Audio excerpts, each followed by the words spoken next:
Shalom saudara-saudara yang terkasih di dalam nama Tuhan kita Yesus Kristus.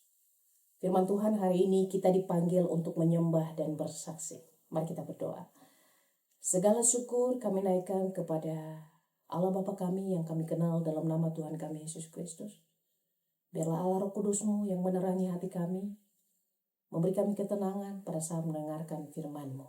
Dalam nama Tuhan Yesus kami berdoa. Amin. Firman Tuhan terambil dalam Mazmur 96 ayat 3. Beginilah firman Tuhan. Ceritakanlah kemuliaannya di antara bangsa-bangsa dan perbuatan-perbuatannya yang ajaib di antara segala suku bangsa.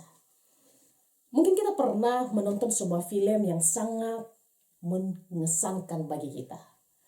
Lalu tanpa diminta kita langsung menceritakannya kepada orang yang ada di sekitar kita. Dengan excited kita memberitahukan apa yang kita rasakan pada saat menonton video tersebut atau film tersebut. Atau mungkin kita juga pernah pergi ke suatu tempat yaitu merasakan makanan yang sangat enak. Kita dengan spontan berkata kepada orang yang kita temui atau kepada orang yang kita kasihi, kamu harus coba nih, makanan yang ada di Tangerang itu enak sekali. Atau makanan yang ada di Blok M itu enak sekali. Ada makanan sotonya, soto Betawinya enak. Kita seringkali memberitahukan hal itu kepada orang lain. Karena kenapa? Kita merasakan, kita menikmati dengan sensasi yang luar biasa. Saudara yang terkasih, kita melakukan itu karena makanan itu atau film itu menyentuh hati kita. Kita tidak hanya bisa menyimpannya sendiri, kita ingin memberitahukan kepada orang lain. Bagaimana dengan Tuhan? Apakah kita juga menceritakannya seperti film, makanan, minuman, atau sesuatu yang kita sukai, kemudian kita ceritakan kepada orang lain? Atau justru kita menyimpannya sendiri? Firman Tuhan hari ini saudara-saudara mengingatkan kita untuk menceritakan, untuk bersaksi kepada orang lain. Kita harus bersaksi dengan iman kita yang kita percayai di dalam nama Tuhan kita Yesus Kristus. Jika kita sungguh merasakan Dia ada dalam diri kita, dan kita sungguh mengalami pertolongannya, mengalami keselamatan dari Dia, maka harusnya kita juga harus memberitakannya itu kepada orang lain. Bukan karena sebuah kewajiban yang berat. Sama seperti ketika kita menceritakan makanan yang kita sukai. Itu bukan karena kewajiban, tapi spontan kita beritahukan. Orang lain tidak tanya pun kita akan cerita, kita pergi ke sini yuk. Sekarang di Citraland ada pohon Natal yang gede, kita foto-foto di sana. Itu bukan kewajiban, tapi spontan. Kenapa? Karena kita melihat ada sesuatu yang luar biasa. Apa sesuatu yang luar biasa yang Tuhan lakukan dalam hidup saudara hari ini? Adakah? Atau tidak ada sama sekali? Di dalam bagian Mazmur yang kita baca, ada dua hal panggilan utama yang disampaikan kepada kita. Yang pertama, kita dipanggil untuk menyembah. Menyembah bukan hanya tentang bernyanyi, tetapi tentang sikap hidup yang mengakui bahwa Tuhan layak dipuji, layak ditinggikan, dan ditaati. Hal yang kedua, kita dipanggil untuk bersaksi. Hal ini, ceritakanlah kemuliaannya kepada orang lain.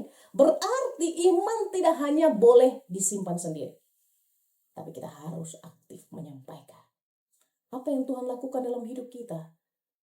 Bagaimana Tuhan mengampuni kita, bagaimana Tuhan memulihkan kita, bagaimana kita memiliki pengharapan yang pasti di dalam Dia.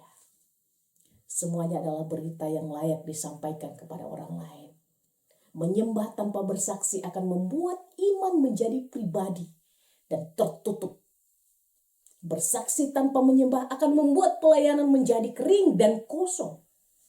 Ketika kita bersaksi tentang Yesus, kita sedang melakukan apa yang disampaikan oleh Mazmur yang kita baca hari ini. Menceritakan kemuliaan Tuhan. Menceritakan perbuatan-perbuatannya. Salib adalah bukti terbesar dari perbuatan yang ajaib yang Tuhan lakukan bagi kita. Kebangkitan yang adalah puncak berita keselamatan yang harus kita beritakan kepada orang lain. Maka menyembah bukan hanya menaikkan pujian, tetapi mengakui Yesus sebagai Tuhan dalam hidup kita. Dan bersaksi bukan hanya asal bicara, omong kosong. Seperti misalnya kita berbicara supaya orang tertarik, terus orang merasa tersentuh dengan kata-kata kita. Kita menangis dengan berkatakan, Tuhan telah menolong saya dengan sedemikian, Tuhan telah memberkati. Tapi kita tidak benar-benar mengalami dia. Hanya omong kosong doang. Tetapi ketika kita berbicara, kita benar-benar mengalami kasih Tuhan itu. Ada power, saudara-saudara. Pada waktu kita benar-benar mengalami kasih Tuhan, kemudian kita ceritakan kepada orang lain karena kita merasakan itu kasih Tuhan. Maka ada kekuatan yang Tuhan pakai untuk memberkati orang lain.